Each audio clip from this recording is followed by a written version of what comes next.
এই জেনারেশনে WhatsApp account প্রয়োজন নেই এরকম কোনো লোক খুঁজে পাওয়া যাবে না। হোয়াটসঅ্যাপ অ্যাকাউন্ট কিভাবে খুলবেন আজকের এই ভিডিওতে আমি সহজভাবে আপনাদেরকে দেখিয়ে দেব। প্রথমে মোবাইলের স্ক্রিনে চলে আসবেন, এখান থেকে হোয়াটসঅ্যাপের যে আইকনটি আছে ওই আইকনে ক্লিক করবেন, দেন এগ্রি অ্যান্ড কন্টিনিউ এই অপশনটিতে ক্লিক করে দেবেন।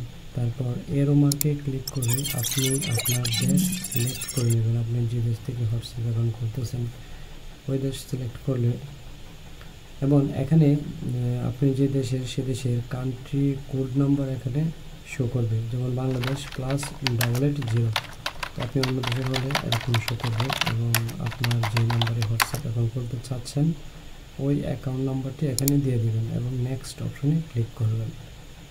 করার পরে এখানে আপনার নাম্বার পুনরায় চলে আসবে। আসার পরে এটা মূলত আমি হাইড করে রাখছি ইউটিউব পলিসির জন্য, আপনারা এরকম হাইড রেখে তো ইয়েস অপশনে ক্লিক করে দেবেন।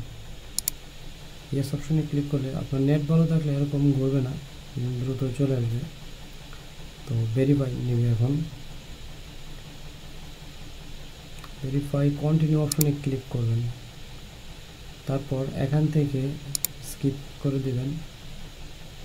এখন আপনার হোয়াটসঅ্যাপ অ্যাকাউন্টের যে নামটা হবে ওই নামটা কাস্টমাইজ করে আপনি আপনার নাম দিয়ে দেবেন আপনার মতো করে, এবং একটা ক্যামেরার যে আইকনটা দেখতে পাচ্ছেন প্রোফাইল পিকচারে, ওই প্রোফাইল পিকচারে আইকন ক্যামেরা আইকনে ক্লিক করে আপনি আপনার পছন্দ মতো প্রোফাইল পিকচার দেবেন এবং এখান থেকে নেক্সট অপশনে ক্লিক করলে হোয়াটসঅ্যাপ অ্যাকাউন্ট একটা পূর্ণাঙ্গভাবে আপনার হোয়াটসঅ্যাপ অ্যাকাউন্ট হয়ে যাবে। এখন আপনার এই নাম্বারে যে কেউ সার্চ করলে আপনার হোয়াটসঅ্যাপ অ্যাকাউন্ট পাবে।